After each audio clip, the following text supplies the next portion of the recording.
हरे कृष्णा, राधे राधे। आप सभी को मेरा नमस्कार। स्वागत है आप सभी का हमारे इस चैनल राधे कृष्णा में, जहाँ पर आपको भगवत गीता का सार हिंदी में आपको सुनने को मिलेगा और बहुत ही आसान और सरल भाषा में, जिससे आप आसानी से समझ सकते हैं। तो जिस प्रकार एक छोटे छोटे जो जलाशय होते हैं हमारे आसपास हैं, जलाशय का मतलब वो है कि वाटर का सोर्स, पीने वाला पानी या कोई भी आपके काम में आने वाला पानी, उसका महत्व तब तक है जब तक बड़ा जलाशय नहीं हमारे सामने आ जाता। जैसे मान लीजिए हम सारे जो जल के सोर्सेस हैं वो जा कर के समुद्र में मिल रहे हैं, तो जो जब वो एकदम सुप्रीम चीज़ में जा कर के मिल रहे हैं, तो यदि वो सुप्रीम चीज़ हमारे सामने है तो छोटी छोटी चीज़ों को हमारे सामने कोई भी महत्व नहीं रह जाता। फॉर एग्ज़ाम्पल मान लीजिए किसी ने यूपीएससी का एग्ज़ाम क्लियर कर लिया, वो आईएएस बन गया। अब उसके लिए वीडियो और बैंक की नौकरी बिल्कुल ही बेकार है। कोई भी नहीं चाहेगा कि वो आईएएस बनने के बाद इन सारी नौकरियों को करे, भले उसमें पैसा मान लीजिए उससे ज़्यादा है, हालांकि है नहीं, लेकिन फिर भी आईएएस हर कोई बनना चाहता है, बड़ी चीज़ हर कोई हासिल करना चाहता है। और यदि किसी आईएएस से बोला जाए कि प्रधानमंत्री बनोगे, तो सभी कहेंगे कि हाँ चलो प्रधानमंत्री बन जाते हैं, या उससे भी और ऊंचा कोई पद मिलेगा तो उससे भी और ऊंचा कोई पद हासिल करें। तो ऊंचे पद की जो वो वैल्यू रहती है वो नीचे पद की नहीं रहती। तो इसलिए भगवान ये कहते हैं कि जैसे कोई वेद पढ़ता है तो वो वेद तब तक पढ़ता रहता है जब तक उसको ब्रह्म ब्रह्म की, यानी कि ब्रह्म का मतलब सुप्रीम गॉड की पहचान नहीं होती। जब उसको सुप्रीम गॉड की पहचान हो जाती है, यानी कि इस पर ब्रह्म की पहचान हो जाती है, तब उसका वेदों में उतना ध्यान नहीं रहता, वेदों में उसका इंटरेस्ट नहीं रहता। क्योंकि वेद क्या है कि हमको वहाँ तक ले जाते हैं, वहाँ तक जाने का एक माध्यम हमारे लिए होता है। जो वेदों को पढ़ लेता है, जो वेदों का अध्ययन करते हैं, वो उनको ब्राह्मण कहा जाता है। तो जो ब्राह्मण होते हैं वो क्या करते हैं कि पहले वेद पढ़ते हैं, शुरुआत करते हैं कि भगवान को प्राप्त करने की जो साइकिल है उसको कैसे शुरू किया जाए। तो वेद में बताते हैं ऐसे करो ऐसे करो ऐसे करो।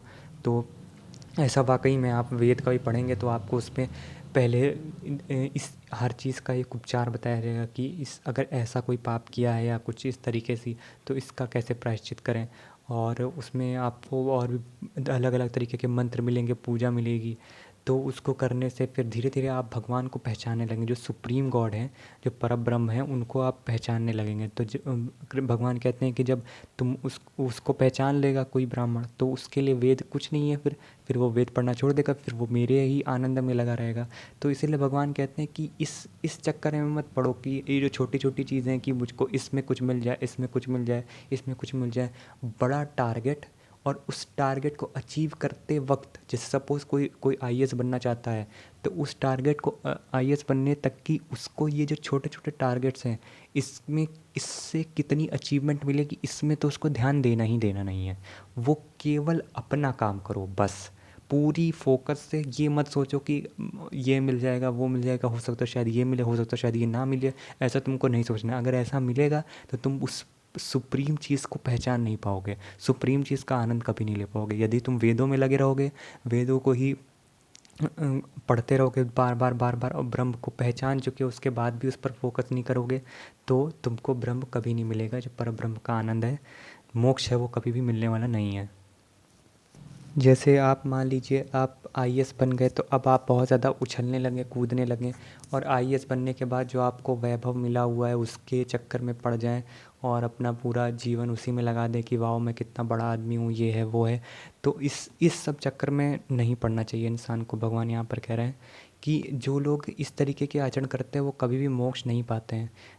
अर्जुन से भगवान ने कहा है कि तुम निष्काम भक्ति करो, निष्काम कर्म करो, ताकि जिसका कोई फल में तुम्हारा फोकस ना रहे कि तुम्हारा उसका आउटकम क्या मिलेगा।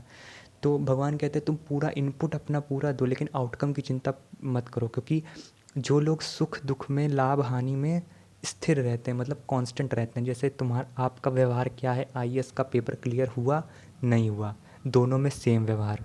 अब अर्जुन भगवान से पूछते हैं कि जो लोग, जिनकी बुद्धि स्थिर होती है, वो लोग कैसा आचरण करते हैं, कैसे उठते हैं, कैसे बैठते हैं, जो सुख में भी सुखी, जो सुख में भी ना सुखी हैं, वो बहुत ज़्यादा सुख का आनंद ले रहे हैं कि कूदना चालू कर दिया कि हाँ बहुत बहुत बढ़िया चीज़ हो गई हमारे साथ, और ना दुखी में बहुत व्याकुल हो गए कि हे भगवान ये क्या हो गया। तो ऐसे लोगों के आचरण क्या होते हैं, कैसे ऐसा कैसे बना जाए, और इन लोगों की प्रॉपर्टीज़ क्या होती है, इनके बारे में कुछ बताइए।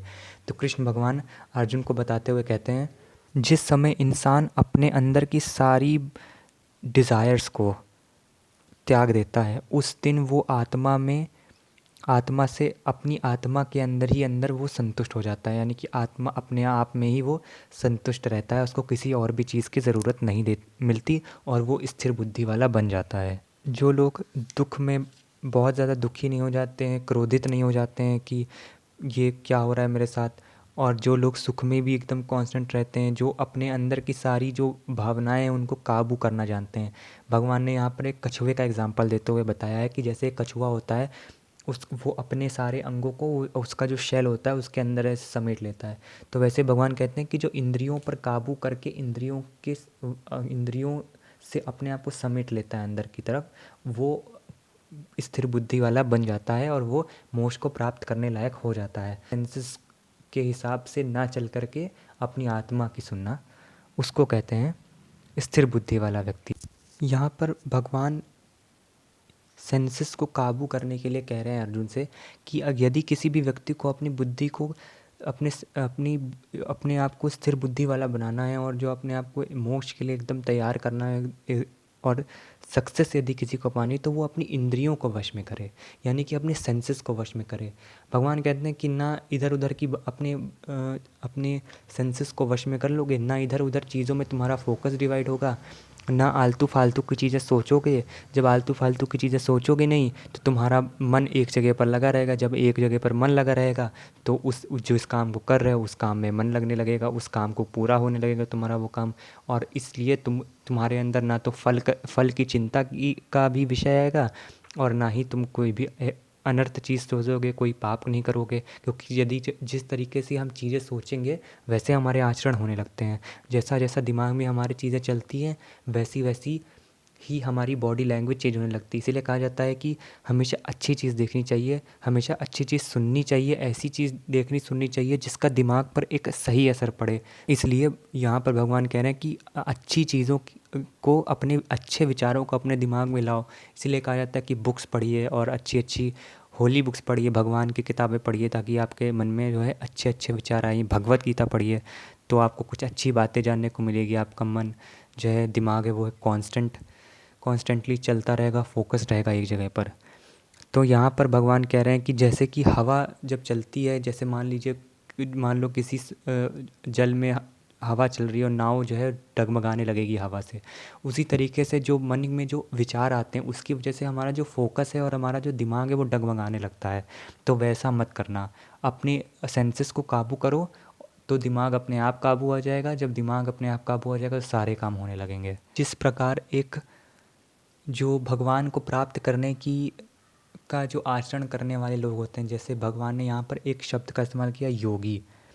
तो जो भगवान कहते हैं कि जो मुझको प्राप्त करने के लिए ये डिटर्मिनेशन बना रखा हुआ है कि भगवान को प्राप्त करना है, मोक्ष प्राप्त करना है, तो वो क्या करता है कि जब सब लोग सो रहे होते हैं तब वो जाग रहा होता है, और जब सब लोग जाग रहे होते हैं तब वो सो रहा होता है। तो इसका मतलब, कहने का भगवान का मतलब ये है कि उसके लिए जो बाकी लोगों के लिए रात है वो उसके लिए दिन। यानी कि जब बाकी लोग को लगता है कि ये चीज़ नहीं हो सकती है, या मैं ये चीज़ नहीं कर सकता हूँ, या ये रिस्ट्रिक्टेड चीज़ है, ये हम नहीं कर सकते, या ये बहुत कठिन है, तब वो उस काम को कर रहा होता है। यानी कि वो एकदम अपोजिट होता है। जब भगवान को उसने पाने की चाहत कर ली, या किसी भी चीज़ को उसने पाने की चाहत कर ली, तो उसके लिए दिन और रात सब बराबर होते हैं। जो आईएएस के लिए पढ़ाई कर रहा होता है, या किसी भी एग्ज़ाम्स की तैयारी कर रहा होता है, जो जो बिजनेसमैन है अपने बिज़नेस को बढ़ाने के लिए तैयारी कर रहे होते हैं, कोशिश कर रहे होते हैं, उनके लिए दिन और रात सब बराबर होते हैं।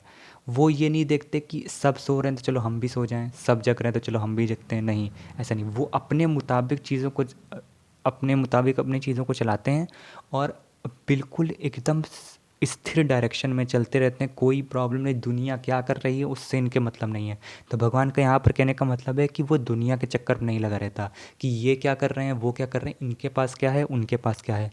वो अपनी चीज़ों को चलाता है, अपने हिसाब से चलता है। इस प्रकार एक जो इंसान होता है वो सारी कामनाओं को त्याग देता है और अहंकार को त्याग देता है, क्रोध को त्याग देता है, वो मोक्ष को प्राप्त कर लेता है। तो भगवान ने यहाँ पर जो लोग मोक्ष को प्राप्त करने वाले होते हैं उनके गुण बताए हैं कि इंद्रियों को पहली बात तो वश में करो, जिससे खराब विचार नहीं आएंगे, माइंड डाइवर्ट नहीं होगा, फोकस्ड रहेगा। सेंसेस को काबू में करना, वही इंद्रियों को, और इंद्रियों का मतलब सेंसेस ही होता है, उसको काबू में रखो और अपने काम को करते रहो। इससे आप तुम ब्रह्म को प्राप्त हो जाओगे। तो ये दूसरा अध्याय यहाँ पर ख़त्म हो जाता है। अब इस वीडियो को यहीं तक रखते हैं, अगले वीडियो में अगला अध्याय शुरू करेंगे, यानी कि तीसरा अध्याय। धन्यवाद। हरे कृष्णा।